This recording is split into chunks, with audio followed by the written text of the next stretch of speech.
Welcome to the live session on an introduction to coding theory. I am Adrish Banerjee, and you can type in your question in the chat box. I will answer them here. So I see a question from Kari Harish Datta. The question is, sir, what questions given in exam is assignment type questions or different? So it is a multiple choice question paper, and it will have some questions which will be of recall type. There'll be some questions based on assignment, and there will be some questions where you have to apply the concepts of the theory that you have studied in the course. But all of them will be of multiple choice. Hope that answers your question. So there is a question. We shared a Google link. I asked you to submit questions. So I received some questions. So let me answer some of the questions which I have received. So Japanese asked, while shortening a Hamming code by deleting columns from paradigmatic matrix, is it possible that minimum distance can be reduced? The answer is no. When we delete columns from the paradigmatic matrix, we actually can potentially increase the minimum distance of the code.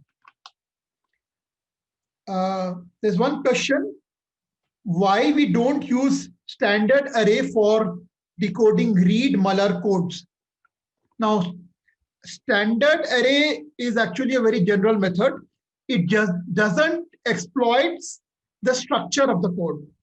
So the algorithm that we studied for decoding of Reed-Muller code is actually much more efficient than the standard array decoding. But the standard array decoding method is a general method, can be applied to any linear block codes. There's a question from Harish Datta, how assignment score will take? I think that has been answered. I mean, there is, you can go to the NPTEL website, maybe the NPTEL team can answer that. There's a, I think, some portion given to assignment and then rest is given to the exam, and you have to score some minimum marks in each of them to get a degree certificate. Okay, let's move on to questions. Why minimum distance for convolutional code is equal to minimum Hamming weight of non-zero code word? Now, convolutional code is a linear code, so we can assume basically all zero sequence has been transmitted. So minimum distance is essentially the minimum Hamming weight of a non-zero code word. Now, are bounds discussed for linear block codes such as Hamming bound, singleton bound, Plotkin bounds also valid for convolutional code? Now, there are similar bounds for convolutional codes which have been derived. For example, there's people have designed maximum distance separable convolutional code. People have also designed other bounds for convolutional code. In our course, we also studied few bounds on convolutional code, such as Heller bound we studied. So yes, similar bounds can be derived for convolutional code as well. Now there is, Harish, your question has been answered. So 25% will be best 6 out of 8 assignment. And then 75% credit is for the exam. Okay, Tushar says, what is coding theory? Well, you shouldn't be asking this question if you are registered for this course, Tushar. Coding theory deals with basically design of error correcting codes. So when you transmit data over a noisy channel, the data gets corrupted. So using these error correcting codes, you can actually detect and correct these errors. Now let's move on to other questions. Why we say that dmin -1 errors can be detected when we see from standard array that more number of errors can be detected. It's true, in general, we can detect more than d-min minus one error also. For example, if we have a even parity check code, it can detect all odd pattern error patterns. So we can detect error patterns in some cases of more than d-min minus one, but d-min minus one is the guaranteed error detecting capability of the code. Depending on the code structure, it may be possible in some cases to detect more than d-min minus one errors. How do we find out lower bound on minimum distance for a NK linear block code? That's the next question. This has been asked by Anish. So Anish, for example, we have studied Gilbert-Wassermann bound that gives a lower bound on the minimum distance of a linear block code. Why are maximum distance separable codes nearly perfect? Well, the reason being they have very good distance property, and that's why maximum distance separable codes are good. There's a question asked, what are the pros and cons of using a feedback encoder and feed-forward encoder?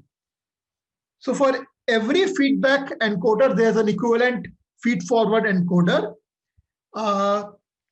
Now, in concatenation, for example, in case of turbo codes, feedback encoders are good because a single weight information sequence can terminate a feed-forward encoder. However, when you send a single weight error pattern, single weight information sequence through a feedback encoder, you will get a large weight output sequence.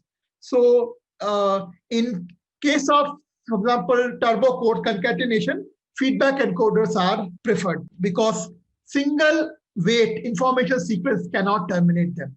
There's a question asked by Saurabh. It says, in Gallagher's construction, is it necessary to have M divided by WC an integer? Yes. So basically, if you recall how we did the construction of the LDPC code, we have an M cross N matrix, and we said we want WC once in each column. So we split the M by N matrix into M divided by WC in cross N matrix, and then we arranged ones from 0 to WR location, WR minus 1 location, then WR to 2 WR minus 1, like that. And subsequent submatrices were designed by doing column permutation. Okay, there's a question which says how to do output sequence in turbo codes. So in turbo code, in a systematic turbo code, you have one input, one output, which is coming from information sequence. For a rate 1/3 turbo code, there's a one output sequence coming from the parity sequence of the first encoder and one output sequence coming from the second parity sequence encoder. So for a rate 1/3 turbo code, we have an information sequence, then parity sequence of the first encoder and parity sequence of the second encoder. There's a question from Shushmita Singh. It says in turbo decoding, how we are taking inputs. So the inputs that we are getting for turbo decoder are essentially channel received value. So remember, we are sending these, for example, for a rate 1/3 turbo code, we are sending information sequence, parity sequence of the first encoder and parity sequence of the second encoder. So when they pass through the channel, you will receive noisy sequence, a noisy version of this transmitted sequence, and this will be fed to the turbo decoder. So the first decoder, you are going to send the receive information sequence and the receive parity bit, and to the second encoder, you are going to send interleaved version of the received information sequence and second parity sequence. So let's take some more questions. can you give some more intuition on BCGR algorithm? So it's essentially an algorithm which minimizes bit error rate. It essentially tries to find out the map estimate. And as I said, it's like the three things happening. You are computing branch matrix, you're doing forward recursion, and you're doing backward recursion. These three things you require to compute the APP value. And you're taking the log likelihood ratio of the bit being 0 or 1, and you decide in favor of 1 if basically the log likelihood ratio is greater than 0, otherwise you decide in favor of -1. In convolutional codes, there's a question which says the notation of starting from left or right in a bit sequence or UVG is confusing to me. Yeah, so basically if you have bit streams like 1, 0, 1, 1, we typically, when we write it in the D notation, we write the first bit as a coefficient of D0, then D, D1, D square, D cube, like that we write. So for example, if a sequence is 1, 0, 1, 1, we will write it as 1 plus D square plus D cube. There's a question from Sakshi Mehta, which says, how we easily do coding? I am not sure what exactly the question is. So if Sakshi is around, maybe she can explain basically what exactly want to know. So there's a question from Harish, which says, I did not, any tips to learn Reed-Muller code? I didn't understand Reed-Muller code. So can you be a little bit more specific, Harish, what you did not understand in Reed-Muller code?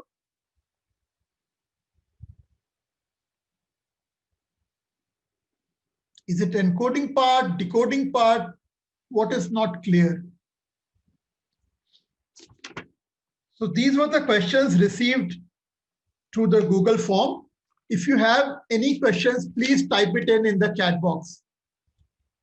Okay, how are we getting generator matrix in the Reed-Muller code? So if you recall the construction that we considered, if it's an rth order Reed-Muller code, we were constructing these vectors of length 2 raised to the power m, v0, v1, v2, vm, and then we were considering the dot product of them up to the rth order. So if let's say r was 2, we were considering terms of the form v0, v1, v1, v2, v1, v3, like that. So all those terms essentially of up to rth order, you consider them as rows of your generator matrix. So it consists of those vector v0, then v1 to vm, then second order terms, third order terms, up to the rth order terms. Those vectors of length 2m, those are rows of your generator matrix of the Reed-Muller code. Harish, Rm, so R is the rth order Reed-Muller code of length 2 raised to the power m. Any other questions? Is assignment questions asked in exam similar to assignments? They need not be the same questions, or they could be the same questions also. The exam is supposed to test your understanding of the subject. So whatever theorems that you have studied, whatever results you have studied, you should be able to apply them and use it. Yes, Nibha, I already mentioned in the Reed-Muller code, R is the order of the Reed-Muller code and of length 2 raised to the power m. So that is the parameter m. Mahesh, what is your background? Have you studied linear algebra or probability theory? Nibha, as I mentioned, Reed-Muller code, the parameters in Reed-Muller code R and M is a rth order Reed-Muller code of length 2 raised to the power m. If you have any questions, I'll be happy to answer them. Okay, there's a question from Harish. Okay, I am not able to read properly. It says WCWR find what rank? It says find R, that means 1 minus WCWR. See, in a low density parity check code, you can have redundant rows. So the rank of, so M can be more than N minus K. Okay. That's what I think I mentioned when I talked about LDPC code, that there are some constructions where people have considered some redundant parity check equations also.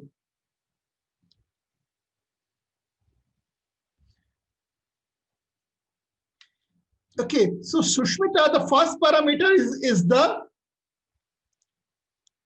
order of the Reed-Muller code, and second is the parameter which relates to the length of the Reed-Muller code. So GRM essentially means it's an rth order Reed-Muller code of length 2 raised power m.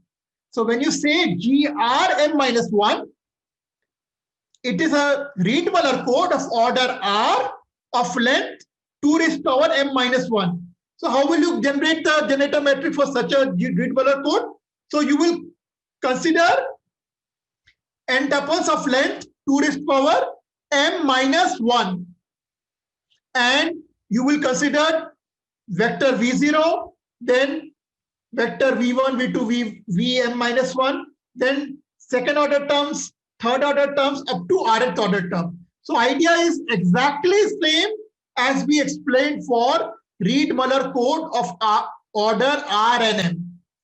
So when we say Reed-Muller code R minus 1, M minus 1, we mean Reed-Muller code of order R minus 1 and of length 2 raised power m minus 1. So in the class, we talked about one recursive way of constructing Reed-Muller code of larger length from Reed-Muller code of smaller length. Harish, you can calculate the rank of the, you can calculate the rate of the code essentially, because rate of the code is K by N. So from the rank of the matrix, you can calculate the rate of the code. There was a similar question in one of the assignment where I have given an H matrix of, I think, 6 rows, but the rank was only 5 and N was 12. So in that example, N minus K was actually 5 and N was 12. So K turned out to be 7. So rate was 7 by 12. So you should check the rank of the generator matrix and parity check matrix, because the rank of the H matrix is N minus K and rank of the generator matrix is K. Thanks for asking question. I'm glad, Harish, you are asking a lot of questions. Harish, Shushmita, good. Others also, if you have questions, please type it in. Yes, there are different sections in the exam. So, yeah, so as I said in the beginning of this transmission, that there are some questions which are a kind of recall type of questions. They are in one section. Then there are some questions which are based on assignment. They are in one section. And then there are some questions where you have to apply whatever you have studied in the course. Those are in another section.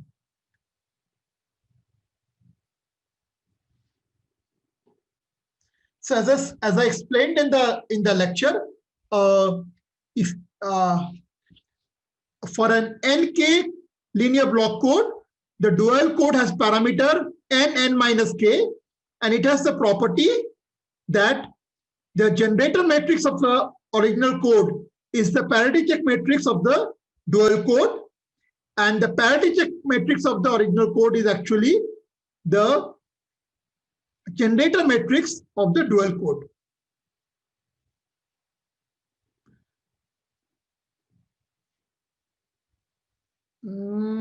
I don't think they're 1 mark question. They're probably all 2 marks questions.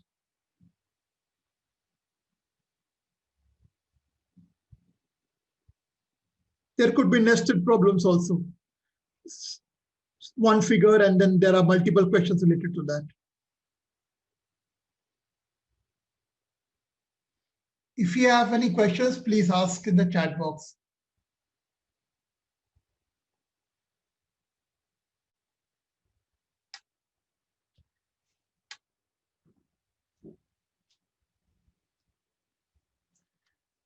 I don't think, Ishani, there's an option of submitting the assignment late.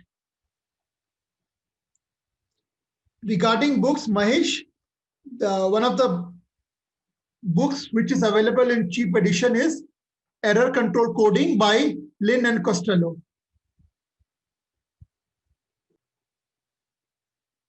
You're welcome, Mahesh.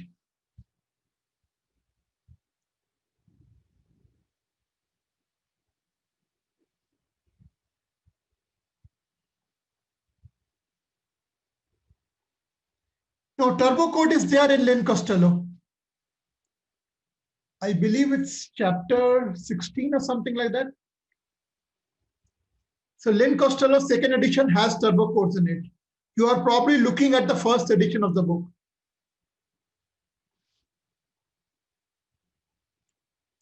Okay, if you don't have any questions, then we will wrap up this session.